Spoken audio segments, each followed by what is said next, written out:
So, it continues. Hello there, welcome back to Max's Writing Advice Q&A. In today's video, I've got a selection of questions in my viewers just like you, but before I go on anywhere, I want to give you the formal reminder that I'm going to be doing a National Novel Writing Month, NaNoWriMo, Answer-a-thon. So make sure that if you have any National Novel Writing Month or Writing Challenge related questions, leave them in the comments down below. I will pretty much answer all of them in a future video. It actually just suddenly got very hot, so it means that maybe, just maybe, the heat wave is back. But you know what, we're going to be pushing through. Today, I've got 3 questions in my viewers just like you, and we're going to be tackling them in this video. Before we go on and do that though, allow me to give you the disclaimer as always and remind you that the following is merely just my advice, my opinion, and what works for me. Don't take it as gospel, instead take it as the ramblings of a silly person who has just realized that the heat is back and I'm probably gonna die by the end of this video, but you know what? That's my commitment. I'm gonna finish this video for you viewers. So with that said, let's just dive in. The first question of the day goes a little bit like this. Got a question for ya. What is your general advice for a person who wants to start a blog, or a webcomic, or a YouTube channel, or anything? Again, this advice, the following advice is pretty much for anything. Wanting to start a serialized story, wanting to start a blog, a YouTube channel, a webcomic, whatever it is. My advice goes as follows. I've got 3 bits of advice, and the first one is pretty simple. Just start. Just start. Just start. Whatever it is, whatever you want to do, just start doing it. As soon as you believe that you're ready to actually begin the process, don't second guess yourself, just start. All of these projects generally get stuck at the planning stage because planning is very comfortable and it's not at all scary like actually starting the process. The reality with anything related to the internet is that no matter how hard you try at the beginning, no matter how much time you dedicate at the beginning, how much planning you do, it's gonna take a while for it to take off. It takes a while. It actually takes a while, especially for things like blogs or webcomics. It takes a while, particularly channels. It takes a while for things to get rolling. What you better do is just get started. It doesn't matter how bad you think that you're starting off as, because as long as you keep making, you'll keep getting better. Case in point, don't look back at the first videos I made. Don't look back at the very first writing advice videos that were just slideshows. Don't go back. Take my word for it. They're bad. Don't go watch them. But I'm pretty good now. I've gotten a lot better. It takes a while. It's not only creating content that people can go back and watch and creating content that people can like enjoy and get used to, but it's also experience and dedication and creating the habit to continuing to update whatever project you're making, whether it's a blog, a channel, or a webcomic. Now that you got the basics, start. Just start. Just start. Just start. Just start doing it. Whatever the thing is that you want to do, just start doing it. Once you got that down, I've got 2 tips for you. Keep making stuff. Don't stop making stuff. Whatever it is that you're doing, whether it's a blog or a webcomic or whatever, make content and continue making content at a steady pace. Do not stop. The following is a really harsh piece of advice, but it's the reality of the internet. The internet moves incredibly fast. And if you take a long time to create stuff, it's most likely that people will forget about you. That's just the unfortunate reality of things. You gotta keep making stuff. No matter how long it takes you, as long as you keep making stuff, you will be alright. And with that being said, the third point, second of the second part of the answer, tell the world. Share it online. Tell people that you make it. Link to it. You gotta tell people that you make stuff, because if you don't, they are really unlikely to find that online. Start somewhere, yell at the world, tell people that you're making things, because otherwise they won't find out. And now one last thing, one little tidbit, because the timer just went off. If you haven't already, I would like to inspire you to go watch one of the greatest speeches of all time, Neil Gaiman's Make Good Art speech.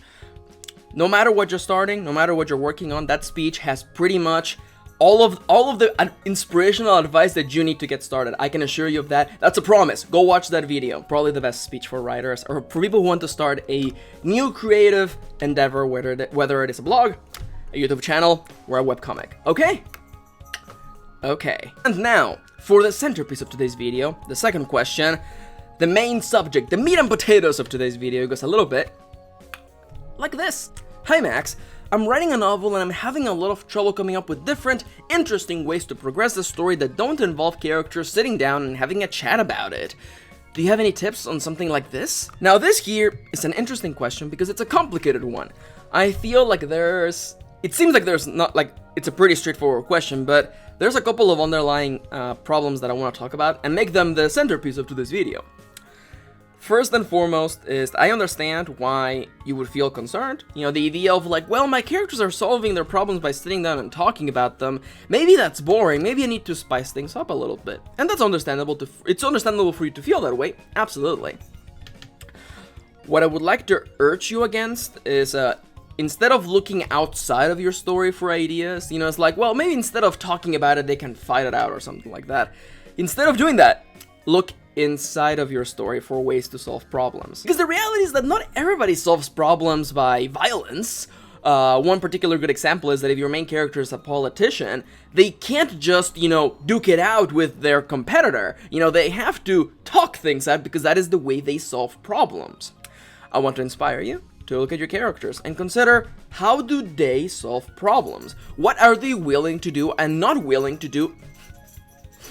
Don't mind the dog in the background. What are they willing and not willing to do in order to make things better for everyone around them? In order to achieve their dreams, overcome obstacles, and solve whatever the problem is in their story. Now you may be thinking, Max, that was a quick response. Yeah, because that's like the overlaying stuff, the stuff on the surface.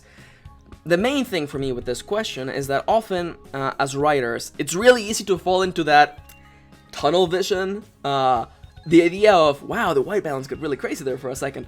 The tunnel vision where you're so in-depth in your story and you're worrying so much about what people are going to think before they even read it, that instead of looking within your story for ideas, you're looking outside of your story for ideas. And, well, it may seem, and it is one of those, like, I don't want to say, this is one of those things in writing that feels like it would be right, but is actually, I believe, could be completely wrong. Looking outside, looking at your story and going, I don't know, a lot of the same things are happening. Maybe we should just toss something else in there to make it exciting. And while that seems like a good idea on the surface, I need you to understand that although it may seem cool and interesting for things to be resolved one way, for your character who doesn't fight to suddenly get up and, you know, punch their, you know, main foe in the face, may seem interesting. But if it doesn't feel like what they would actually do to solve problems, the reader is going to be confused. It's going to throw the reader out of this story. Because during the whole writing process, we're creating expectations for the reader. We're introducing them slowly to our characters, to what they do, how they interact with the world, and how they go about solving problems. So if we set all these things up, we set up that our character is a politician, and that they believe in solving problems without violence, and they seek to solve whatever problems they can by talking. If suddenly in the climax of the story they pull out a gun and shoot their competitor, it feels as though it's incredibly out of character. And these are broad examples, by the way. There are times when it would make sense, but what I ultimately want you to do is to look at your story, look inside of your story, consider how your characters solve problems, what you have been telling the reader all along, and consider, okay, in this situation, how would my character solve this problem? Now there's one more thing I want to talk about. One thing that I haven't particularly outwardly stated, so I'm going to do so right now. And that is that you have to consider not only how your protagonist solves problems, but also how the antagonist in the story solves problems. Just because our main character wants to solve problems in a non-violent way, it doesn't mean that their antagonist is going to allow that to happen. It is through this conflict of ideals and desires that we create the best drama in storytelling. You can have a character who seeks to solve problems by just talking. That's alright. I can get behind a character like that. They sound interesting. But just because that's how they solve problems, it doesn't mean that that's how the rest of the world is going to allow them to, or how the obstacles in their life are going to allow themselves to be solved.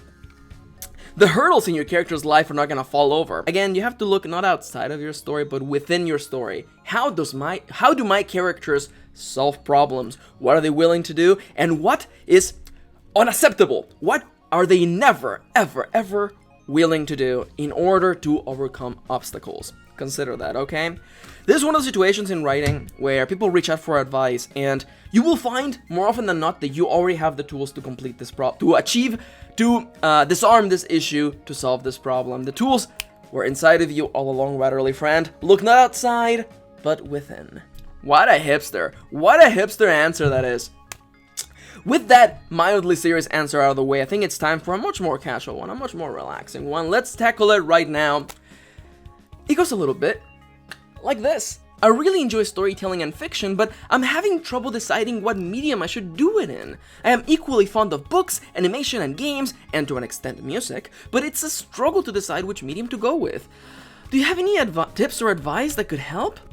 I do, ratherly friend out there. So let's take them from the top. I feel like there's a bit of a disconnect, and generally, you will find that in life, a lot of the issues that we deal with are expectation problems or expectation issues, or communication problems and communication issues. Do you have to pick one medium? Do you have to pick one and be done with it? Because I recently made an interactive novel that is half game, half novel, really. Ho-Ho on the Fabulous Gays, available on itchy.io. Anyhow. Make what excites you.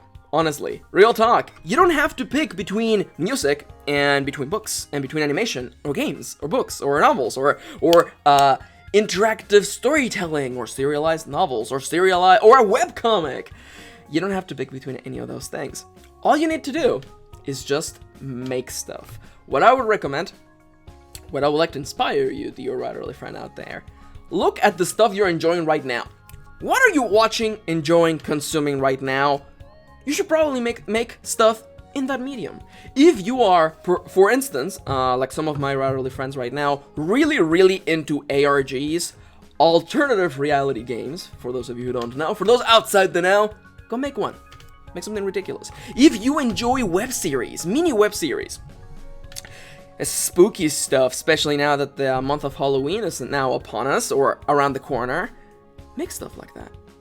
Why not? As I've mentioned in the past, when you're working on something that excites you, that is fun for you, the process of writing or storytelling is a lot easier. So if you're enjoying a particular medium right now, I say go ahead and work on that medium. If you've been enjoying audio dramas in the style of Welcome to Night Vale, make your own. Why not? You don't need a big studio. You also don't need to make things amazingly. You just gotta get started. I mean, go back and watch the first, couple episodes of Marble Hornets, seriously. They're not good, but they got good a little bit later, and they were interesting enough. All you need to do is get started, and as I've mentioned again, you don't have to pick one medium. You don't have to be one. It's not like, and I bring this metaphor because I really like it, it's not like in video games where you have to, focus on one particular part of the storytelling tech tree. You can do all of them.